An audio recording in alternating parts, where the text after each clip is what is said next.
Well, I don't know what time it is, but the sun's just coming up off the water there. I know my head is roasted. The old Canadian polar bear took a beating in the sunshine. First day and a half. But anyway, this is on, so now the backup channel is live. And this channel will be used non-stop until I get out of jail.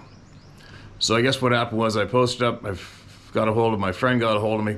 He's in the hospital still. He's got taken a hit of morphine just recently when I talked to him in the morning. I woke up at 2:30 in the morning, my time, which is probably the afternoon at back at home, and thought I'd check on his GoFundMe link to see if everybody's making a difference, and they are. They're killing, they're smashing it for him, which is so cool to watch. But he's so appreciative. I'm sure words can't put it clear as how he's feeling. So in our conversation, our previous video, we were both talking about truth, about what's going on the planet. And I reposted that video yesterday with the GoFundMe link, and YouTube decided that that was a bad thing we were talking about like that. That we aren't allowed to talk like that.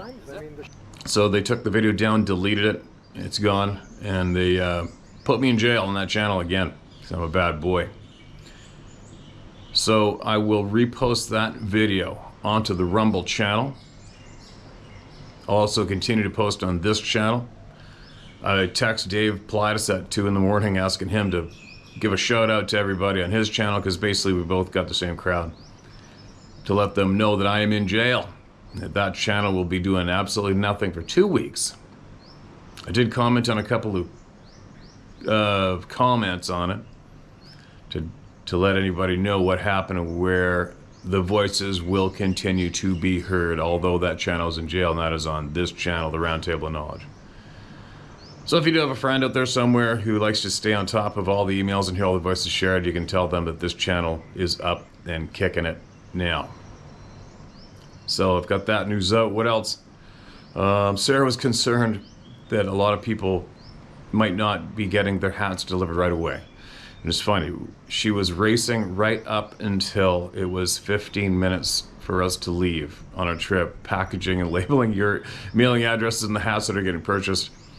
And she's also said she's not going to do the hat drop shipping route because she wants to be able to have her hands on the hats to make sure that they're quality for everybody.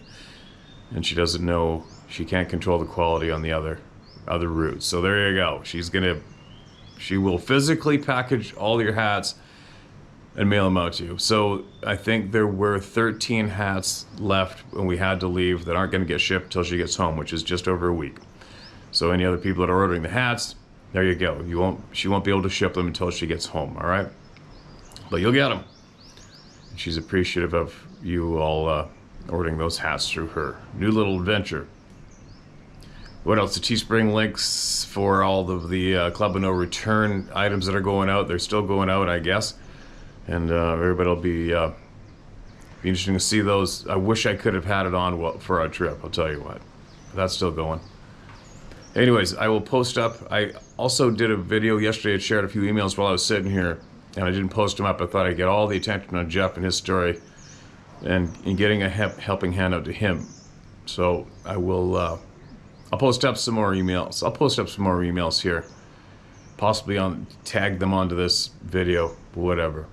And I'm going to keep this train going. There's nothing worse for me when somebody tries to stop me from anything. It makes me really growl.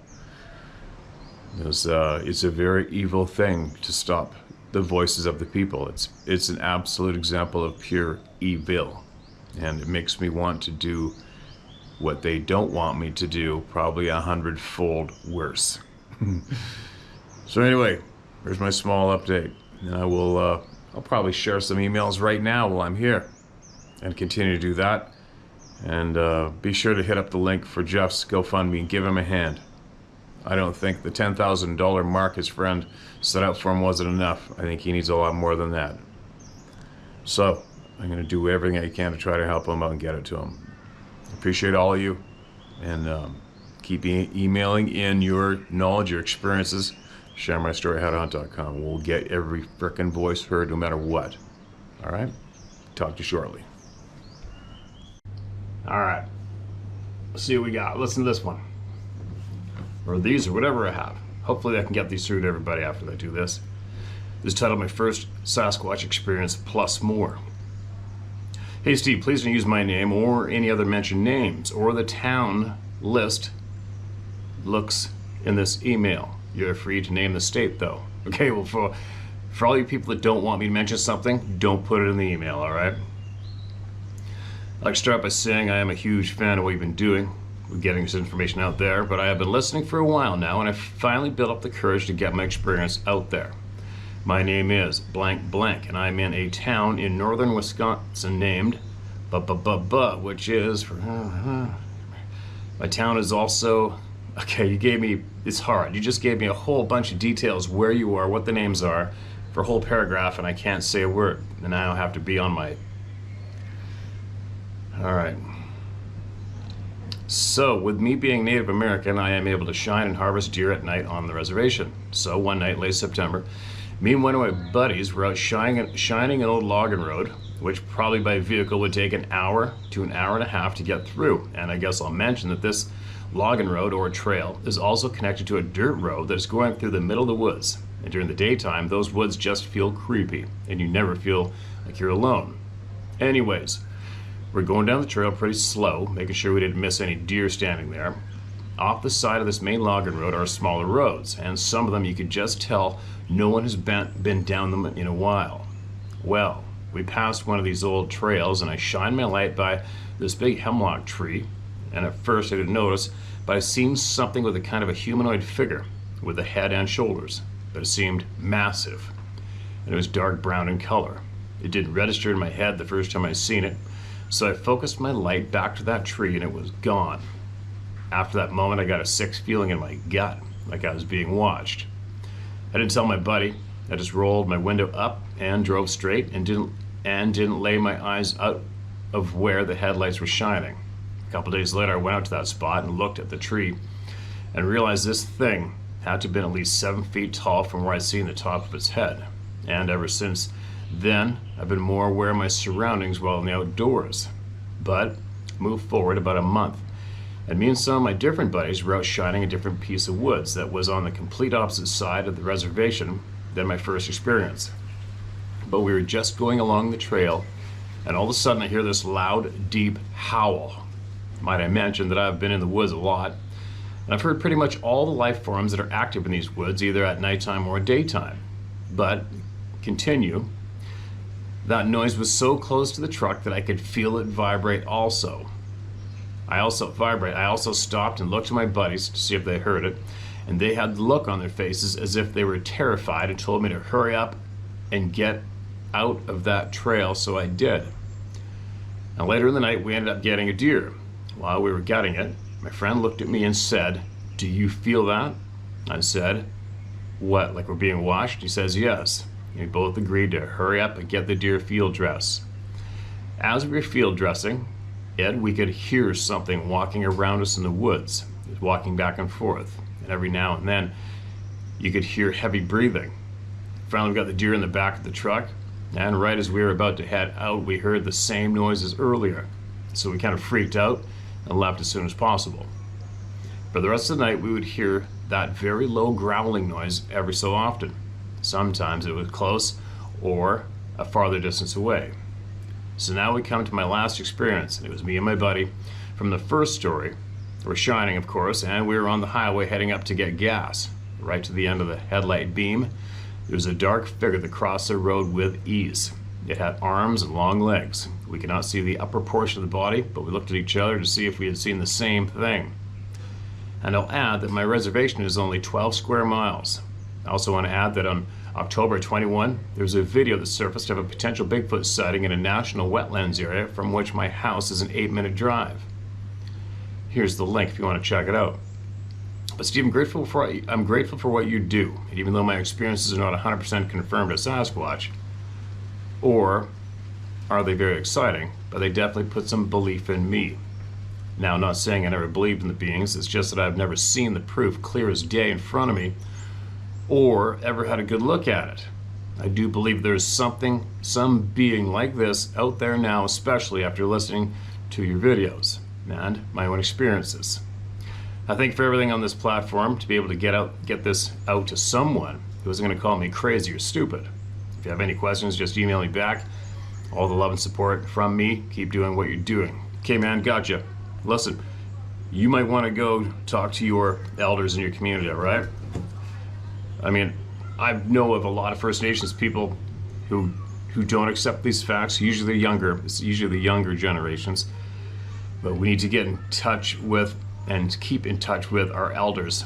No matter what community our elders are in, we need to ask them for the honest information, right? And they will tell you. The shining light part. Remember a few years ago I was guiding for a friend of mine on a remote boat access area only, guiding on salt water, west coast of Vancouver Island, halfway up. And I met a few native guides there who had numerous experiences, told me all about them. And after guiding, I went home, and while I was making videos for you guys sharing, fresh off the press, I got a text from him, and two of his native guides were shining lights elk hunting near Gold River. And they had a monstrous male hair-covered being shaking the shit out of, well, they said it went, quote, it went batshit crazy, shaking full-size mature alder trees in front of them as they both put the spotlights on it. Scared the living crap out of him.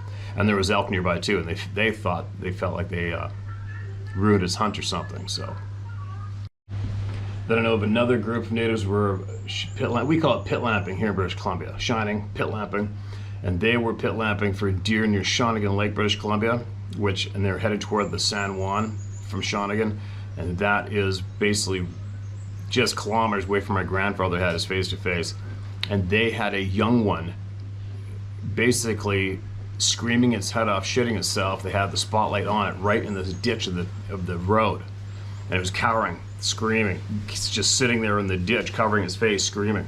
And that was a very popular noted experience that went down here in Vancouver Island. So I'm pretty certain you're not the only First Nations person to have had these things in the spotlights while you're shining deer, right? It's very common, from what I understand, from what I've heard.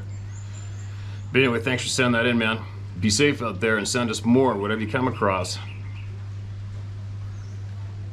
Now, I got a lot of background noise here. I don't like it. But anyway, I'll keep going. All right, it's titled, Please Don't Share My Name. I got you. I'm approaching my 60th birthday. I've seen a lot, experienced a lot, but there are a few of them, and definitely there are a few of them that defy explanation. My husband and I have been together for 40 years, married 35. Like many young people who worked for the weekends, we didn't work to go clubbing. We worked to go camping and fishing and hunting, etc. We both enjoyed the outdoors, but couldn't afford to live in the woods, so we were there every weekend instead. Neither of us saw the use in camping in a campground. We had neighbors all week long. We would search out the most remote places we could find just to have that place to ourselves. Back in the early 80s, there was no internet, no cell phones. We would leave Sacramento and head for the mountains toward Lake Tahoe. We found a place off of Silver Fort Road in Kybers, California, off of Highway 50. Some private land, and the rest was part of the El Dorado National Forest. We take the old forest roads back in there and get way out into remote forest. We never saw another soul out there then, no sign of humanity, and many roads we took, well, weren't roads, more like trails. Like a lot of men in his 20s, my husband, well, he liked his beer. After working all week, we would put down quite a few. He would put down quite a few. He had no trouble sleeping come bedtime. I, however, would be awake all night. The sounds I heard back then were terrifying. There was no waking hubby up. I'd lay there and listen to tree knocks, whoops, yells. I'd hear the bear sniffing around, but the sounds I had never heard, but some sounds I'd never heard before. I had no idea what was making all that noise. I could identify the owls, the bears, the deer. I could identify the trees popping, but the other sounds I had no clue. But it made my blood run cold. When a tree branch breaks or hits another tree, it doesn't echo through the canyon. Yet that's what I was hearing. We were probably armed for defense, and I was well able to employ it if I needed it, but I still didn't feel safe. I grew up in the country. My family raised cows, horses, chickens, and had the normal barnyard predators, coyotes, cougars, etc. We didn't go camping when I was a kid, so this is not something I'd done my whole life. I, like a lot of people, thought Bigfoot was a made-up story to scare people. I didn't believe or disbelieve. I didn't give it a thought. One evening, several years later, I was surfing the internet as it was a new thing for me. I stumbled upon the Sierra Sounds. Those sounds were very much the same sounds I had heard all those years before. Without question, I never doubted about it. The tree knocks, no matter how hard me and my husband tried, we could not imitate. The sound just wasn't there. Like the difference between a 22 caliber and a 30 caliber gunshot in difference. I didn't see anything. My husband, he didn't hear anything or see anything, but I'll never forget what I heard. Thankfully, we left the city for the mountains in 1990. We still spend a good amount of time in the woods. Never heard those sounds again. But the truth is, I can still hear them thinking back to those days. I've always wondered, though, how the Forest Service or government decides what is the national forest boundary. What makes them decide to draw the line where they draw it. Maybe it has to do with what lives there, rather than the other BS reasons they use. Thank you for sharing what you know about the wild creatures out there, including the big hairy ones. Keep spreading the truth. People need to hear it. Yes, they do, and they're only going to hear it when people like you write in. Members of the Club of No Return, right? And I'm sure if you've been here well, you've heard the exact same area mentioned in numerous emails on here previous, right? All right. What's this? Sander Jane's terrifying Vancouver Island Bigfoot encounter, paddling magazine. Hey Steve, found your YouTube channel a year or so ago. I've been following your episodes with great interest. I'm a hunter, a shooter, an outdoorsman, and I've spent my entire life hunting, fishing, camping, and canoeing in the bush around where I live in Kenora, Ontario, on beautiful Lake of the Woods. I usually hunt by myself and never had a Bigfoot encounter / experience. That said, in the face of the overwhelming evidence I have seen, I believe it's entirely possible these creatures exist. My wife and I were recently visiting in Victoria and traveled to Souk, and then to Nanaimo and Squamish. The enormous, rugged country really made me feel small and insignificant in context. I was doing some reading about Bigfoot encounters on the island and came across the article I've attached. You may have already read it, and if not, I'm sure you'll find it powerful. I've spent many nights in the bush and on the lake alone, as you certainly have, and this fellow's story really resonated with me. I don't know if you ever read anything by Russell Annabel, but I've got one of his stories from a Sports Afield magazine from the 60s I'm going to send to you. Annabelle was a regular contributor to Sports Afield and wrote several books about guiding and big game in Alaska. Hemingway called him the best outdoor writer I've ever read. I'm sure you know this. Anyhow, the Sports Afield story is about a Bigfoot and a coastal native band that came into contact with it. I was just a kid when I read the story, and I've always wanted to share it with someone involved in Bigfoot research, etc. I'll dig it out of my old hunting magazines in the garage and copy/scan it for you. Keep up the good work and stay safe in your travels and adventures, my friend. Regards, Bob. Okay, Bob. I'm glad you went and saw those 3 towns you mentioned. I lived in 2 out of the 3 and spent shit piles of time in all 3. Now let's see if this comes through. All right, I found it. I'm going to go for it. Looks like it might be long. I'm not sure, but I'm going to do it, and then I'm going to carry on. Paddling up the inlet feels like a reverent intruder entering a magnificent throne room. Along the fjord's steep sides, bald eagles stoically perched on ancient tree tops protruding from the fogged mountain slopes. From this high vantage, they stand sentient, guardians of a sacred place that keeps nature's secrets. I wrote those words in the summer of 2012, after falling in love with one of Cayucot Sound's remotest corners. Cayucot Sound's remotest corners, a pristine region on Vancouver Island's west coast. The inlet radiates the mystical air of the Pacific Northwest more than any other place I have visited. A dramatic topography covered in an exquisite expression of the ancient temperate rainforest ecosystem. The river valley and adjacent fjord are powerfully humbling. The wild charm of the place cast a spell over me. After venturing out there on kayak trips and camping in the valley for 1 or 2 nights, I knew I'd return someday to spend much longer.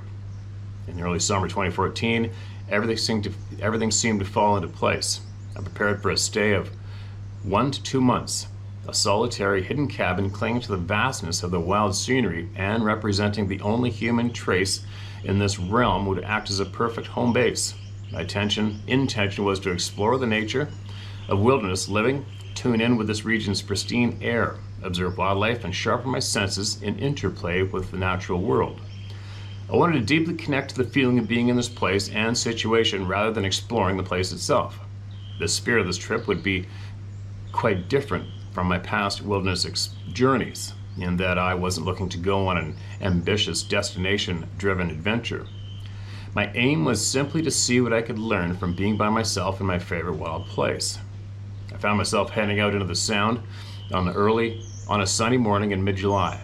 When the shuttle boat I had hired entered the mouth of the inlet, I felt the overpowering dimensions of the place reduce our human scale to insignificance.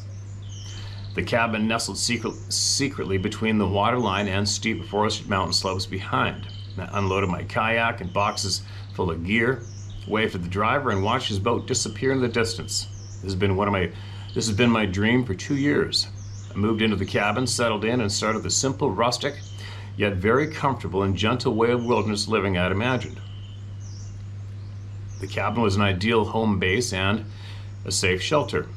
The days were sunny, without a single cloud in the sky. The nights starlit and cool.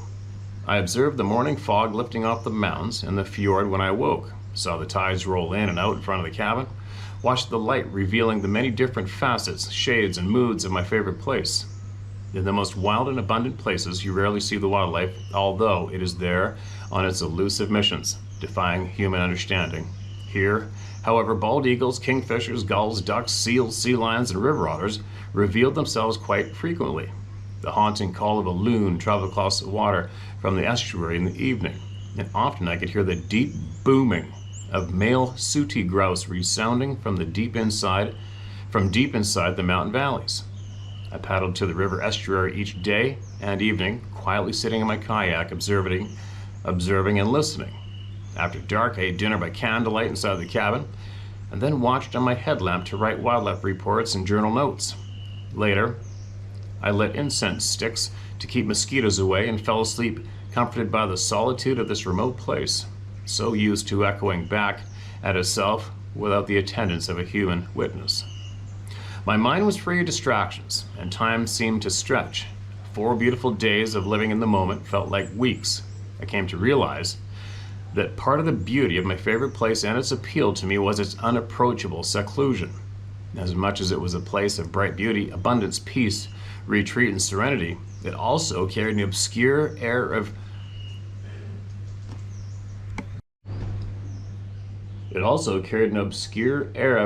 reticence, inaccessibility, twilight hostility, and deep mystery. I could sense nature's inexhaustible potential and energy there. It was wild, a place for humans to visit but not to remain. On the 5th day, I lay down for a nap in the afternoon and woke to the filtered light of early evening.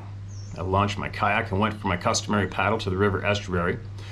When I returned, I noticed the first weather change since my arrival. After dinner, I stepped outside onto the front porch. The clouds were a lid sealing the roof of the fjord and making the standing air close and muggy. In the pitch black beyond the porch, the night was conspicuously silent. The water was still, there wasn't a breath of wind, and I couldn't hear any bird calls or seals catching fish close to the shore like previous nights. I went back inside and exchanged texts with my friend in Tofino on my satellite communication device. Then I heard a strange sound somewhere in the distance. I stepped back out onto the porch and listened carefully. Yes, there it was again. It sounded as if big rocks or boulders were being turned over or thrown. Must be a black bear looking for a late night snack in the intertidal zone, I reasoned. Or perhaps rocks loosened by the change in temperature falling out of the cliffs. I strained to hear any other clue as to the source. And that's when the strange owl-like vocalizations started. It seemed like several of them replying to each other from different locations in the distance. Between these sounds was absolute silence. Half an hour later, the tumbling boulder sounds continued. Brushing my teeth, I tried to convince myself that the periodic silences were peaceful rather than strained. Suddenly, one of the rock sounds erupted with the intensity of an explosion. It was much closer than before. My toothbrush nearly fell out of my mouth. My hair stood on end. Was I not alone? Was there illegal logging nearby? I hadn't seen any lights, no traces of human activity at all. It couldn't be, especially not at 11:45 at night. No, I was completely alone in this remote corner of Clayoquot Sound, and I was beginning to feel it. My instincts told me to retreat into sleep. I probably just allowed myself to get spooked. I felt almost comfortable retiring to the cozy half-attic under the roof, away from the dark window panes that stared blindly out into the raven black night from three sides of the cabin. Very soon I drifted into sleep. The rock sounds and eerie calls continued, cutting the silence outside. I was rudely awakened from my dreams into a nightmare. Fully and immediately present, my eyes opened widely, my breath came to a stop, my heart pounded wildly, and I felt a torrent of adrenaline flood my body. I was petrified. My senses had never been more acute. I sensed that this is what mortal fear feels like. Loud stomping on the ground right next to the cabin's surrounding boardwalk shook me to the very core. Each stomp made the cabin tremble. The massive force applied and its rhythmic nature were absolutely intimidating. More than that, they are beyond anything I could associate with the animals you would usually expect to encounter in these forests. The stomping was joined by the most horrifying vocalizations, disturbingly erratic and deliberate, at once tribal, not quite like human speech, but similar enough to recognize certain elements. It sounded as if something was trying to speak, shout, articulate itself without quite mastering the language.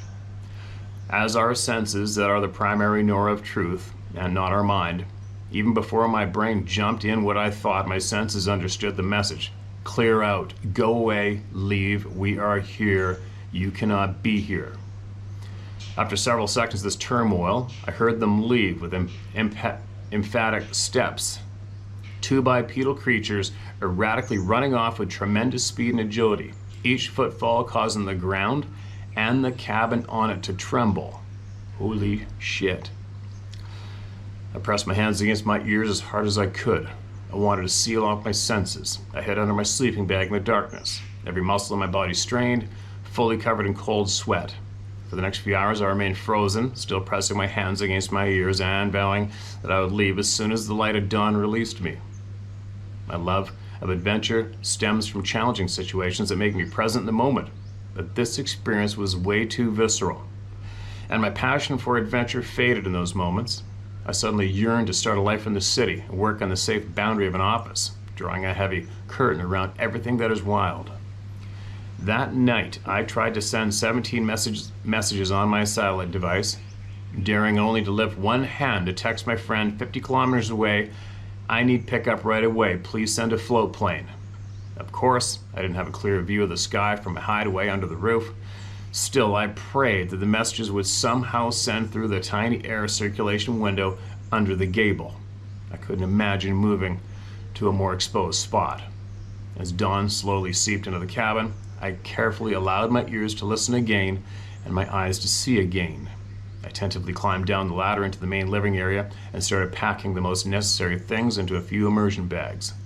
The float plane wouldn't be able to transport all my gear, but I didn't care about leaving things behind. I finally received a message back from my friend. "I'm on my way down to the dock. I'll send you a float plane." An hour later, I heard the plane descending into the gigantic scenery of the fjord. I stepped outside into the overcast morning without turning back or looking around the cabin. Walked down to the water, caught the pilot's attention with my red rain jacket. "How you doing?" the pilot asked, searching my face for clues. "I'm all right." I lied. "I just didn't feel safe here last night. The ground was shaking and I heard the sounds of moving boulders. Might not be a good thing to be trapped in this spot in case of an earthquake or landslide, right?" There was no way I could tell him the truth without seeming crazy. But he pressed me, curious to learn more about the sounds I had heard, and I described them more precisely. Sounds like a Sasquatch to me, the pilot offered. I hear stories from people up around here who see them turning over boulders on the shoreline. Later, my friend in Tofino echoed the pilot. I guess there's a reason why the First Nations call that place home of the Sasquatch. The plane turned down the fjord, picking up speed and lifting into the cloudy Cayuga morning. We flew over the dense and mysteriously fogged forest cloaking the inlet's mountain slopes. For the first time I saw the waters, mountain ranges, cliffs, and river valleys of my favorite place from the air. I couldn't peel my eyes away. A mere 4 hours before, it had taught me what real fear is, and now I fell hopelessly in love with it all over again. That's the end of it. This article was first published in Adventure Kayak's Fall 2015 issue. Subscribe to Paddle Magazine's print and digital terms here. Okay. Sander Jain, Jain, is an outdoor photojournalist with a focus on wilderness, natural history, and conservation topics. His work has appeared in Geo, Explorer, Adventure Kayak, Natural History Magazine, and Canoe. All right, there we go. And he's now Sander Jain. I'm guessing that's a dude. And now he's a member of the Club of No Return, right? Like all the rest of us. But anyway, there you go. It was kind of awkward, so I'm not sitting too comfortable here right here. And hopefully maybe soon I will take you into the jungle somewhere. And but anyway, getting back to more importantly, I have to make mention of my friend Jeff Sims. What a shitty position to be in. He's got a young son out there that lives not too far from him. As far as I know, he's got a dog. And he's in a hospital alone. And I hope we can help him out and take care of him a little bit. I hope. And I'll do what I can. What a shitty deal. I can't even believe he's alive. I'm sure he'll tell me the whole story later. Propane explosion. So probably demolished his home, burnt the shit out of him. I wonder how the hell did he get found? And if you guys remember, I made a video back then with a grizzly bear behind me. Well, that was probably about 300 yards from where he lives. That was there. That's where he lives anyway. So I'll leave the link to the GoFundMe that his friend started for him in the video description below, and we'll carry on, and we'll see if I can get this happening, and I will cut out some time and share some more while I'm in the middle of adventure here. Yeah, there you go. Lots of prayers and good well wishes to Jeff, and thanks to all the people who emailed in today. I'll be back again.